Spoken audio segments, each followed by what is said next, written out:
Welcome to Let the Quran Speak. I'm Aisha, your host. Today on the show, we're going to have an exciting conversation with Monia Mazigh, author of Mirrors and Mirages. Mazigh is well known for her public campaign of justice for her husband, Maher Arar, who was wrongfully deported, imprisoned, and tortured. In her latest novel, originally published in French in 2011, Monia Mazigh paints pictures of the personal and intimate lives of an ensemble of Muslim women in Canada. Her novel was selected to be a finalist for the Trillium Book Award and has received rave book reviews. Let's sit down and find out what led her to write this novel. Welcome to the show, Monia. Thank you for having me. So I want to start off not by focusing on your book first, just a little bit about yourself. So can you tell us, are you an author? This is something that you've always wanted to do, or what's your background? I have many hats. I have been a professor of finance, and then I am also an activist, a human rights activist. And I started writing. My first book was in 2008, Hope and Despair. It's a memoir. And then I decided to go into fiction. So I kind of juggle many different tasks. Okay, so you mentioned that your first book was a memoir, and I just want to pick up on this because Mirrors and Mirages is a fiction, and as I understand, it's your first fiction. So how was I'm sure the writing styles might be a little bit different. How was the shift, or I guess how did you decide that, okay, I'm going to write a novel now, and how was that different than writing a memoir? Well, writing a memoir, it's like writing your story. So you know how does it start, you know where is it going to end. There is really nothing.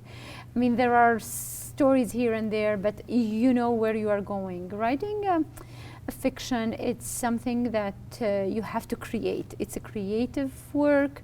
It's something that does not exist, and you don't know where the story, how is it going to end. So you have to work on it. You have to imagine. You have to.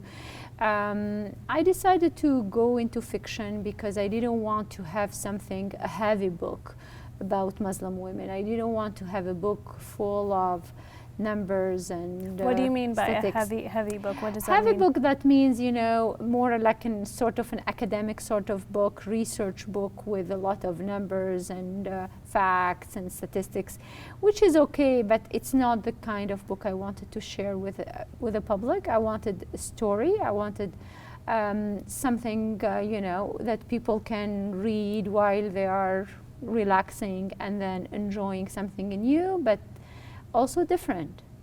So tell us a little bit, so let's get into the book now. Tell us a little bit about the title, Mirrors and Mirages. It's it's definitely an interesting one. Yeah, well, I think Mirrors, the book is mainly about Muslim women. And the idea of mirrors is because many of the characters in the book find themselves looking at themselves.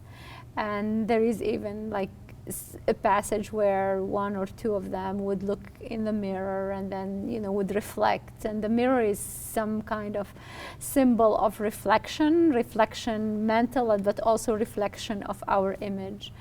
The Mirages is also this idea of having the women looking for something, for happiness, for maybe peace, for stability, for relationship, for something in their lives, and then the minute or maybe sometime they think they found it and then it's not really what they were looking for. So this also, you know, idea of image, but we are not sure if it is the true image or the mirage. And so your novel covers the lives of 6 women. So I'm wondering if you can share an example of one of the characters in the story and how that reflects, how they reflect when they look at these mirrors, and just how does that fit into the broader title? Well, I'll tell you, I mean, yes, main characters are 4, but also there are their mothers, so that makes them a little like 6. One of the book character is named Louise. Louise is a Canadian convert. She embraces Islam. She's new to the faith, and you know, I kind of follow her into her story and how her relationship with her mother became after she decided to become Muslim. And how, you know, all the kind of expectation of becoming Muslim are in a way kept away because her life is going to change. And plus she has she knows a Muslim boy, and she falls in love with him, and so it's always, you know, this story that would be part of her life that we are going to discover in the book. So this is an example of the characters that. So does as she's evolving, is there an element of, I guess, that you wanted to draw on in terms of, like, you know, just thinking about converts and what we see in the media, was there something of you wanted to highlight the identity crises that Muslim women faced in some of these stories, or what were some of the, I guess, the overarching themes that you consciously said, okay, these are the themes that I want to, you know, focus on?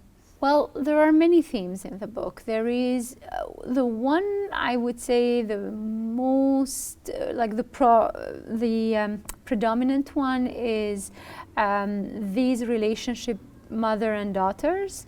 Whether, you know, they are Muslim or not Muslim, like Louise and her mother, they are not originally, like Louise was not Muslim, but still this relationship is strong, it is there, it's going to become tense, and we are going to follow that.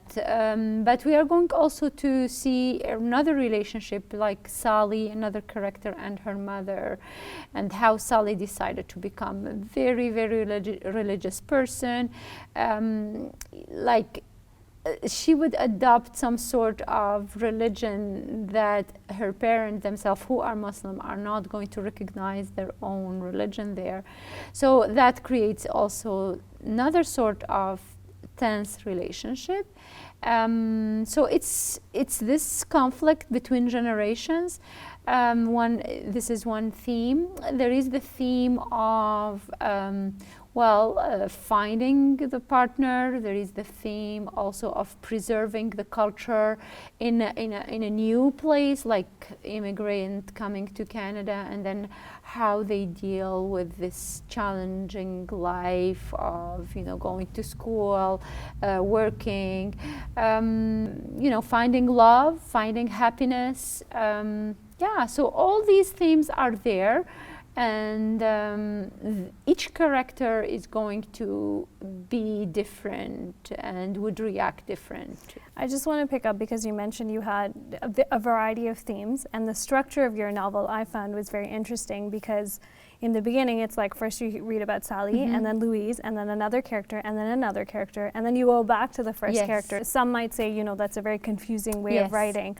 Was that done intentionally to help support sort of these, you know, complicated and I guess different themes that you're trying to promote?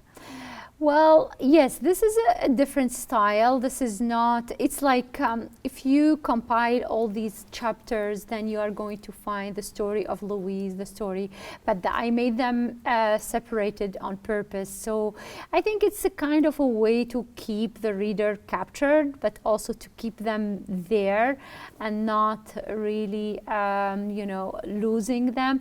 It can be also a way to lose them, because it is a bit confusing, just the beginning, just a few chapters, and then I think people get it, and then quickly. So it's just something new, different, original. I wanted it to be, I mean, there are authors who've done this before, so this is not totally new, but it's not very common, and I wanted to I try heard that. in another interview you mentioned that you specifically didn't want to focus on just one Muslim woman, and you wanted to do a variety of different stories. So was that also a conscious effort, in that you specifically said, you know, I'm going to cover these different stories and I'm going to be different? And I guess, I've heard you use that term a lot. So was there, you wanted to portray Muslim women in a different light, or? Yes, I think my intent is to have stories about Muslim women that are a bit, you know, intriguing, different, not as we see them from outside as, you know, homogeneous group, a lot of stereotypes like, you know, abused, oppressed, uneducated. I wanted a book about Muslim women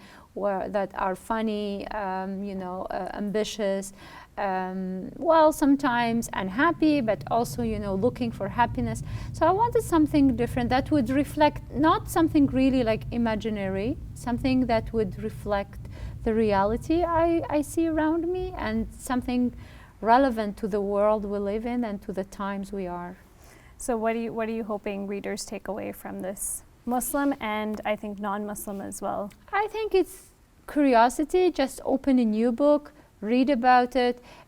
It's not the only book about Muslim women. There are many books out there, but maybe this is something different. I want people to enjoy it. I want people maybe to, after finishing reading, reflect, do we really know these women, or maybe I would like to know them more and I'm going to read more. So it's just, a little peek into the world of people who we consider as something else or different or the other. So, get to know them. What advice do you have for anyone pursuing or interested in getting into the field of writing? Well, it is a very interesting field. I love writing. I love reading as well. But it is not, it is not something where we don't have a manual, an instruction or manual. So we don't have, if you do this, then you are going to get that. There are very good books that people do not know about them. There are books who are not that good and still they are going to be success. So I think the most important thing I tell myself, but also to people who ask me, so what should we do? What should we do? And keep writing, keep improving, and don't give up. Submit our manuscript, to publisher.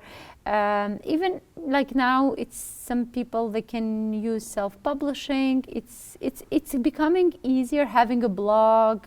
Keep writing. That's very, very important. Thank you very much, Monia. That's all the time we have. Thank you.